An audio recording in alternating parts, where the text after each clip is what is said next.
Sa akin ma'am, hindi naman talaga issue din na nagpalit ako. Alam mo yung problema ko ngayon ma'am. Inabot ako ng malas ma'am eh. Kaninang umaga, madaling araw, tulog ako, nag-text pala sa akin yung Joyride.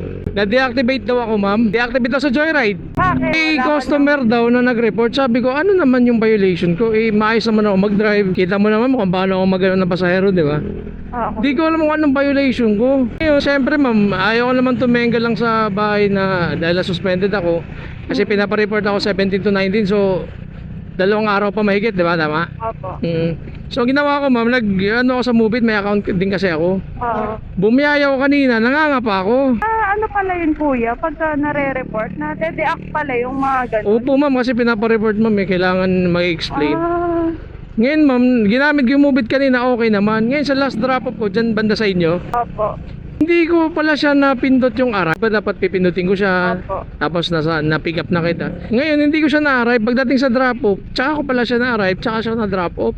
Ngayon nag-text yung ano naman, nag-notify yung Moveit. Hindi daw makatanggap ng booking tsaka earnings ma'am within 120 minutes. Ang tagal naman nun, di ba? 2 hours, tama? 2 hours? Oo.